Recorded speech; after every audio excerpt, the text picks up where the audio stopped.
Hello everyone. So we are discussing the back exercise questions of the chapter Classification of Elements and Periodicity in Properties. And today we will discuss question number 9. So here the question is, what does atomic radius and ionic radius really mean to you? आपको बताना है कि आप atomic radius and ionic radius से क्या समझते हैं. देखो बेटा, अगर हम बात करें रेडियस की तो हमें बहुत अच्छे से पता है कि अगर आपके पास ये है एक सर्कल, तो इस सर्कल का रेडियस कितना होगा, इसके सेंटर से यहां बाहर तक का distance, this is the radius of a circle. ठीक, अब हम ये भी समझते हैं कि जितनी आसानी से हमने ये सर्कल बनाकर इसका रेडियस बता दिया है, या फिर जितना आसान एक सर्कल का रेडियस मेजर करना होगा, या फिर एक बॉल का रेडियस मेजर करना जितना आसान होगा, उससे कहीं ज्यादा कॉम्प्लिकेटेड होगा एक एटम के साइज को मेजर करना, या फिर हम कहेंगे एक एटम के रेडियस को मेजर करना. ऐसा क्यों बेटा? क्योंकि देखो, सबसे पहली बात तो ये कि जो आपके पास होता है एटम, उसका होता है बहुत ही छोटा साइज. क्या हम ऐसे एटम को देख सकते हैं? बिल्कुल नहीं, बहुत छोटा होता है बेटा. अप्रोक्सीमेटली अगर हम इसके साइज की बात करें तो ये होता है 1.2 इंटू 10⁻⁻10 मीटर. 10⁻⁻10 मीटर के ऑर्डर का रेडियस होता है एटम का. तो अब आप स्केल लेकर तो मेजर नहीं कर सकते रेडियस ऑफ द एटम. ठीक है. दूसरा पॉइंट ये बेटा कि जो आपके पास एटम है उसकी कोई भी शार्प बाउंड्री नहीं होती. क्यों? क्योंकि एटम के आसपास प्रेजेंट होता है बेटा इलेक्ट्रॉन क्लाउड. इलेक्ट्रॉन क्लाउड में इलेक्ट्रॉन के मिलने की प्रोबेबिलिटी ज्यादा होती है. तो अगर किसी एटम का साइज ही फिक्स नहीं है तो आप उसका रेडियस कैसे कैलकुलेट कर पाएंगे बेटा, है ना? ये कुछ ऐसा होगा. देखो, यहाँ पर ये है छोटा सा न्यूक्लियस, और न्यूक्लियस के आसपास प्रेजेंट है ये इलेक्ट्रॉन क्लाउड. राइट, अब ये इलेक्ट्रॉन क्लाउड कितना भी हो सकता है, तो इसका रेडियस मेजर करना उतना भी प्रिसाइज नहीं होगा आपके लिए. हम इस एटम का रेडियस उतना प्रिसाइजली मेजर नहीं कर पाएंगे. राइट, तो हम क्या करते हैं बेटा, हम बस कुछ कुछ वेज से एस्टिमेट करते हैं कि एटम का साइज कितना होगा. अब ये डिपेंड करता है कि जो आप एटम ले रहे हैं वो नॉन मेटल है या फिर मेटल है. कैसे? देखो, अगर नॉन मेटल है तो नॉन मेटल्स की टेंडेंसी क्या होती है बेटा, नॉन मेटल्स बनाते हैं covalent bonds. Right, covalent bond बनाएंगे तो एटलीस्ट 2 एटम्स तो वहां पर बॉन्डेड स्टेट में होंगे. तो वहां से हम कैलकुलेट करेंगे बेटा कोवेलेंट रेडियस. ठीक है, कोवेलेंट रेडियस को हम मेजर कर लेंगे. दूसरे तरह के एलिमेंट्स कौन है बेटा? मेटल्स. मेटल्स क्या करते हैं, एक दूसरे के साथ फोर्स ऑफ अट्रैक्शन से जुड़े होते हैं. किसमें? क्रिस्टल में, सॉलिड क्रिस्टल में. तो वहां पर हम बात करेंगे बेटा मेटालिक बॉन्ड्स की. और जो मेटालिक बॉन्ड्स होते हैं वहां से हम क्या निकालेंगे, वहां से हम कैलकुलेट करेंगे बेटा metallic radius. And covalent bond से हम बात करेंगे कोवेलेंट रेडियस की. तो ये जो दोनों रेडियस हमने यहाँ पर लिखे हैं, covalent radius and metallic radius, book में इन दोनों को ही रेफर करने के लिए हम जो टर्म यूज करेंगे बेटा वो होगा एटॉमिक रेडियस. क्या होगा? Atomic radius. ठीक है. अब बात यह है कि कोवेलेंट रेडियस और मेटालिक रेडियस को कैसे मेजर करना है. देखो, उसको हम देखेंगे एक डायग्राम के थ्रू. यहां पर ये हमने बनाया है बेटा कोवेलेंट बॉन्डेड मॉलिक्यूल. जैसे यहां पर अगर मैं बात करूं कि let's say this is Cl2, तो एक ये होगा Cl और एक ये होगा Cl. कैसे होता है बेटा, यहां पर ये करते हैं शेयरिंग. तो उस शेयरिंग को हमने ऐसे सर्कल्स बनाकर दिखाया है. अब हम एक एटम का रेडियस तो मेजर नहीं कर सकते, लेकिन हम क्या करेंगे बेटा, ये जो आपने 2 एटम्स लिए हैं, इन दोनों एटम्स के सेंटर के बीच का डिस्टेंस हम निकाल लेते हैं, जिसको बोलते हैं इंटरन्यूक्लियर डिस्टेंस. कितना है? ये जो d है ये इन दोनों न्यूक्लियस के या फिर दोनों सेंटर्स के बीच का डिस्टेंस है. तो अगर आपको यहाँ पर कैलकुलेट करना है बेटा रेडियस, तो रेडियस कैसे निकालेंगे, r is equals to d/2. ये कैसे किया, ये जो टोटल डिस्टेंस था उसको हमने डिवाइड कर दिया 2 से. तो आपको अप्रोक्सीमेटली आइडिया हो जाएगा कि इसका कोवेलेंट रेडियस कितना है. ठीक है. जैसे अगर Cl2 मॉलिक्यूल की बात करें बेटा, तो ये जो d की वैल्यू आई है Cl2 मॉलिक्यूल के लिए ये होती है 198 पिकोमीटर्स. तो यहां से हम कहेंगे कि जो रेडियस है Cl एटम का वो कितना हो जाएगा, 198/2 इज इक्वल्स टू 99 पिकोमीटर्स. तो ऐसे हम इसको मेजर कर लेते हैं. ये जो दोनों डेटा आपने लिया है ये किसके लिए बेटा, ये है फॉर Cl2 मॉलिक्यूल. क्लियर है? बात समझ आई? ओके. ये था बेटा कोवेलेंट रेडियस. उसके बाद दूसरा है आपके पास मेटालिक रेडियस. तो यहां पर हम लिख लेंगे कोवेलेंट रेडियस. अब आपको ऐसा तो नहीं लग रहा है कि क्वेश्चन में तो एटॉमिक रेडियस पूछा है और मैम बता रही है covalent radius and metallic radius. ये हम बात कर चुके हैं बेटा कि आप एग्जैक्टली रेडियस मेजर नहीं कर पाएंगे, तो इसीलिए हम क्या करते हैं, डिफरेंट एटम्स का रेडियस मेजर करने के लिए डिफरेंट तरीके यूज करते हैं. ठीक, कोवेलेंट रेडियस निकाला उनके लिए जो आपके पास क्या होंगे, नॉन मेटल्स होंगे जो कोवेलेंट बॉन्ड्स बना रहे होंगे।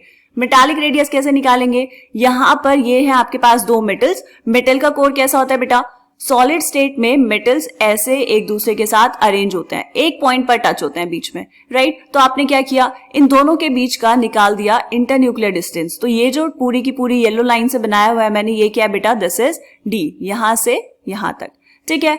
तो अब आपको मेटालिक रेडियस निकालना है, कैसे करेंगे बेटा, यहां पर इसका अगर आप हाफ कर देंगे तो ये आ जाएगा फर्स्ट वाले का रेडियस लेट्स से R1 और ये आ जाएगा दूसरे वाले का रेडियस लेट्स से R2, ठीक है। ये क्या आ गया बेटा, रेडियस आ गया है। और ये हम किसके लिए यूज करते हैं बेटा, ये हम यूज करते हैं मेटल्स के लिए। एग्जाम्पल के लिए अगर हम बात करें सॉलिड कॉपर की, किसकी बात कर रहे हैं बेटा, कॉपर की। कॉपर के लिए जो इंटरन्यूक्लियर डिस्टेंस आता है, मतलब दो एटम्स के बीच में, दो कॉपर एटम्स के बीच का जो डिस्टेंस है, इंटरन्यूक्लियर डिस्टेंस, वो है 256 पिकोमीटर। तो मेटालिक रेडियस कितना हो जाएगा बेटा, इसके लिए मेटालिक रेडियस हो जाएगा 256 divide by 2 is equals to 128 picometre, right. अब कहीं पे कोवेलेंट रेडियस होगा, कहीं पे मेटालिक रेडियस होगा। एक और तरह का रेडियस होता है बेटा वंडर वॉल रेडियस, उसके बारे में भी अभी बात करेंगे थोड़ी देर में। लेकिन कोवेलेंट रेडियस और मेटालिक रेडियस, इन दोनों को ही प्रेफर करने के लिए बुक में यूज किया जाता है एटॉमिक रेडियस। तो यहां पर ये जो एटॉमिक रेडियस आपको गिवन है, एटॉमिक रेडियस से हम ये सारी चीजें समझ सकते हैं। एटॉमिक रेडियस में हम कोवेलेंट रेडियस की बात करते हैं एंड मेटालिक रेडियस की भी बात करते हैं। क्लियर। अगर आपसे पूछा जाए कि कोवेलेंट रेडियस और मेटालिक रेडियस में कौन ज्यादा बड़ा होगा, तो कौन होगा बेटा, यहां पर आर की वैल्यू ज्यादा आएगी मेटालिक रेडियस में। क्यों, क्योंकि मेटालिक रेडियस में देखो यहां पर ओवरलैपिंग नहीं है, लेकिन कोवेलेंट रेडियस में क्या हो रहा है बेटा, यहां पर ये ओवरलैप कर रहा है। तो अगर आपको बीच में आर निकालना है तो यहां से यहां तक भी होगा और यहां से यहां तक भी होगा, तो बीच का थोड़ा सा पार्ट क्या करेगा बेटा, ओवरलैप करेगा। लेकिन क्योंकि हम बहुत छोटे एटम की बात कर रहे हैं तो इतना अप्रोक्सीमेशन वहां पर रहता है। क्या हमें बात समझ आई बेटा, ये था एटॉमिक रेडियस। अब अगर हम बात करें आयनिक रेडियस की, तो आयनिक रेडियस क्या होता है, देखो यहां पर देख लेंगे बेटा। आयनिक रेडियस में आपने फॉर्म किए हैं आयंस। अब आयंस कैसे बनेंगे, या तो इलेक्ट्रॉन लूज किया होगा एटम ने या फिर इलेक्ट्रॉन को गेन किया होगा।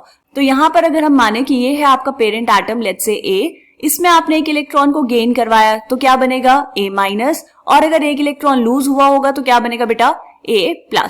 यहां पर ये जो है A, this is the parent atom. Parent atom मतलब न्यूट्रल एटम जो है, एंड A- क्या हुआ, इसको बोलेंगे anion, and A positive charge के साथ क्या होगा बेटा, दिस इज कैटायन। अब आयनिक रेडियस कैसे मेजर करते हैं बेटा, आयनिक रेडियाई को भी हम क्या करते हैं, एस्टिमेट करते हैं by measuring the distances between cations and anions in ionic crystals. Ionic crystals क्या होंगे बेटा, एक यहाँ पर ये कैटायन होगा तो दूसरा एनायन होगा। आयनिक क्रिस्टल में ऐसे आयंस को अरेंज करके पूरा एक क्रिस्टल बना होगा। अब हम क्या करेंगे, इन दोनों आयंस के बीच का डिस्टेंस निकाल लेंगे और वहां से हम मेजर करेंगे आयनिक रेडियस, राइट। अगर हम इन जनरल बात करें तो देखो यहां पर थोड़ा सा हम ये बना के देख लेंगे बेटा। अगर पेरेंट एटम का साइज है ये, अगर पेरेंट एटम का साइज इतना है तो हम कहेंगे कि जो एनायन है उसका साइज क्या होता है बेटा, पेरेंट एटम से बड़ा होता है, एंड कैटायन का साइज पेरेंट एटम से छोटा होता है। ऐसा क्यों, देखो यहां पर हम बात कर सकते हैं बेटा इफेक्टिव न्यूक्लियर चार्ज की। नंबर ऑफ प्रोटॉन्स तो तीनों में सेम रहेंगे, एंड अगर नंबर ऑफ प्रोटॉन्स सेम है तो न्यूक्लियर चार्ज भी सेम है। लेकिन एनायन में क्या हुआ है बेटा, एक इलेक्ट्रॉन एक्स्ट्रा है। यहां पर अगर पहले इलेक्ट्रॉन्स थे E, तो अब यहां पर एक इलेक्ट्रॉन एक्स्ट्रा हो गया, और कैटायन में एक इलेक्ट्रॉन हो गया है कम। पेरेंट एटम में जितने प्रोटॉन्स थे बेटा उतने ही इलेक्ट्रॉन्स थे। प्रोटॉन्स तो अभी भी सब में सेम है, लेकिन अब उन प्रोटॉन्स को, जिन इलेक्ट्रॉन्स को अट्रैक्ट करना है, वो इलेक्ट्रॉन्स का नंबर चेंज हो गया है। उतने ही प्रोटॉन्स को मिलके अब एक एक्स्ट्रा इलेक्ट्रॉन को अट्रैक्ट करके रखना होगा, है ना। तो जो न्यूक्लियर फोर्स ऑफ अट्रैक्शन है वो डिक्रीज हो जाएगा। एक इलेक्ट्रॉन आया है एक्स्ट्रा तो इंटर इलेक्ट्रॉनिक रिपल्शंस भी बढ़ेंगे। तो उस वजह से क्या होता है बेटा कि जो एनायन का साइज है वो इंक्रीज करता है। तो हम कहेंगे कि जो एनायन का आयनिक रेडियाई है वो ज्यादा होगा as compare to the parent atom, right. और जो कैटायन है, अगर हम कैटायन की बात करें तो अब प्रोटॉन्स तो P ही हैं, लेकिन क्या हुआ बेटा, जितने इलेक्ट्रॉन्स को अट्रैक्ट करना है वो एक कम हो गया है। तो न्यूक्लियर चार्ज क्या होगा, इफेक्टिव न्यूक्लियर चार्ज बढ़ जाएगा, एंड जो साइज है वो डिक्रीज कर जाएगा। ठीक, बात समझ आ गई इतनी। तो ये था बेटा atomic radius and ionic radius. यहां पर हमने कोवेलेंट रेडियस और मेटालिक रेडियस को देखा, और इन दोनों को ही अगर हम कंबाइन करें, या फिर हम कहें कि इन दोनों को अगर हम एक साथ रेफर करना चाहें, तो हम यहां पर यूज करते हैं एटॉमिक रेडियस। ठीक है, किसके लिए यूज करते हैं बेटा? न्यूट्रल एटम के लिए। अगर हम यहाँ पर दो डायग्राम्स देखें, ये डायग्राम इस चैप्टर में नहीं है बेटा, ये डायग्राम्स आपको मिलेंगे नेक्स्ट चैप्टर में जो है chemical bonding and molecular structure. उसमें देखो, ये है फिगर 4.1। यहाँ पे बॉन्ड लेंथ के बारे में बात की गई है, लेकिन नीचे लिखा है R is equals to RA plus RB। Capital R कौन सा डिस्टेंस है बेटा? A के सेंटर से B के सेंटर तक का जो डिस्टेंस है that is capital R। R is the bond length, उसी को बॉन्ड लेंथ बोलते हैं, नेक्स्ट चैप्टर में पढ़ेंगे। And RA and RB, small RA and small RB are the covalent radii of atoms A and B respectively. कैसे calculate किया हमने? इन दोनों के बीच का डिस्टेंस था ये, यहाँ पर सेंटर पे ये RA हो गया और ये RB हो गया है। ठीक है बेटा, कोवेलेंट कैसे है ये? मेटालिक क्यों नहीं है? ऐसा इसलिए क्योंकि देखो A का साइज कुछ और है और B का साइज कुछ और है। अगर ये सेम ही मेटल के एटम्स होते तो इनका साइज सेम होता, क्योंकि इनका साइज डिफरेंट है तो इसीलिए हमें पता है कि ये कोवेलेंट बॉन्ड की बात कर रहे हैं। ठीक है, कोवेलेंट बॉन्डेड मॉलिक्यूल की बात कर रहे हैं। समझ आए बेटा? दूसरे वाले में देखो, अभी हमने बात की थी कि वंडरवॉल रेडियाई भी कुछ होता है। आपसे क्वेश्चन में वंडरवॉल रेडियाई नहीं पूछा है बेटा, लेकिन क्योंकि हम ये डिस्कस कर रहे हैं, एटॉमिक रेडियस कर लिया, आयनिक रेडियस कर लिया, तो वंडरवॉल रेडियस को भी यहीं पर डिस्कस कर लेंगे ताकि आपको सारी चीजें एक ही जगह पर रिवाइज हो जाएं। क्लियर? देखो फिगर 4.2 में क्या दिया बेटा? Covalent and Van der Waals radii in a chlorine molecule. यहाँ पर ये बात कर रहे हैं Cl2 मॉलिक्यूल की। हमें पता है Cl2 कैसे बनता है बेटा? क्लोरीन एटम कोवेलेंटली बॉन्ड बनाता है दूसरे क्लोरीन एटम के साथ। तो यहाँ पर ये जो बनाए हुए ना दो पर्पल कलर से, ये क्या है? दो Cl2 मॉलिक्यूल्स है और देखो बीच में ये हो रही है ओवरलैपिंग, राइट? एक ये जो Cl2 मॉलिक्यूल है इसको बनाया यहाँ पर, ये जो दो सर्कल बने हैं ये एक Cl2 मॉलिक्यूल और ये दूसरे वाला दूसरा Cl2 मॉलिक्यूल।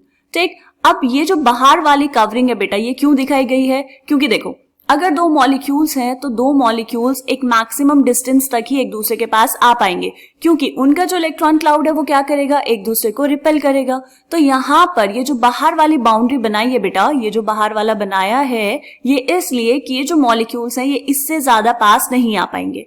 क्लियर? तो यहाँ पर देखो, सबसे पहले अगर हम यहाँ पर कोवेलेंट रेडियाई की बात करें बेटा, तो उसके लिए ये देखो, दिस इज RC 99 पिकोमीटर। ये क्या है? Covalent radii. कैसे आया बेटा? ये इन दोनों के बीच का डिस्टेंस आपने निकाला 198 पिकोमीटर, इसको हाफ कर दिया है तो ये कितना आ गया है? 99 picometre. This is the covalent radii. Van der Waals radii क्या होता है बेटा? ये जो दो मॉलिक्यूल्स हैं इनके बीच का डिस्टेंस हमने निकाला है। इनके बीच का डिस्टेंस मतलब Cl2 मॉलिक्यूल का ये है एक सेंटर, दूसरे Cl2 मॉलिक्यूल के सेंटर्स हैं ये। तो यहाँ पर इन दोनों के बीच का जो डिस्टेंस है बेटा, वो डिस्टेंस कितना है? चेक करो, यहाँ पर लिखा है दैट इज 360 पिकोमीटर्स। 360 पिकोमीटर का हाफ कर देंगे तो कितना आएगा? 180 picometres. And this is the van der Waals radii. ठीक है, क्या हमें इतना समझ आ गया? तो हमने एटॉमिक रेडियस की बात की बेटा, आयनिक रेडियस की भी बात की। एटॉमिक रेडियस में हम बात करते हैं मेटालिक रेडियस की एंड कोवेलेंट रेडियस की। ठीक है, तो अब ये तो थी बेटा समझने वाली बातें, ये सब हमने अच्छे से समझ लिया है। अब हम देखते हैं कि अगर ये क्वेश्चन आएगा तो आपको लिखना कैसे है। लिखने के लिए बहुत ज्यादा नहीं लिखना होता है, अगर आप चाहें तो वो लिखने के बाद ये वाले जो डायग्राम्स बनाया बेटा ये बनाकर दिखा सकते हैं, क्वेश्चन कंप्लीट हो जाएगा। क्लियर? तो चलो यहाँ पर देखते हैं कैसे लिखना है। First one is atomic radius. The atomic radius is the distance from the center of an atom's nucleus to the outermost shell of electrons. Atomic radius by definition तो यही होगा। It is a measure of the size of a neutral atom. Atomic radius से क्या पता चलेगा बेटा आपको? Atom का साइज। लेकिन एटॉमिक रेडियस को मेजर करना उतना आसान नहीं है, इसीलिए हम कोवेलेंट रेडियस और मेटालिक रेडियस के बारे में बात करते हैं, right? So atomic radius refers to both covalent और metallic radius depending on whether the element is a non-metal or a metal.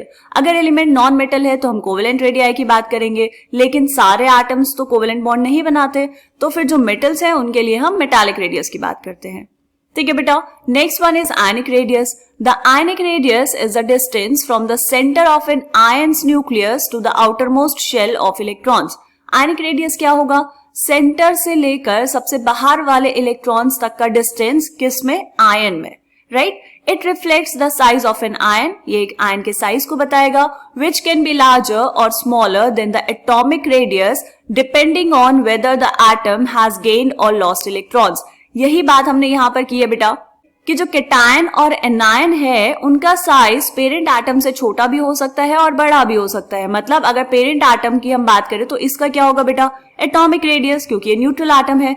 तो जो केटायन और एनायन है या फिर हम कहेंगे जो आयनिक रेडियस है वो डिपेंड करता है कि आप केटायन की बात करेंगे कि एनायन की बात करेंगे, वो डिफरेंट आएगा किससे बेटा, एटॉमिक साइज से, राइट। तो यहां पर देखो it reflects the size of an ion which can be larger or smaller than the atomic radius depending on whether the atom has gained or lost electrons. Atom ने electrons को gain किया है या फिर लूज किया है, इस बात पर डिपेंड करेगा कि जो आयनिक रेडियस है वो कितना आने वाला है।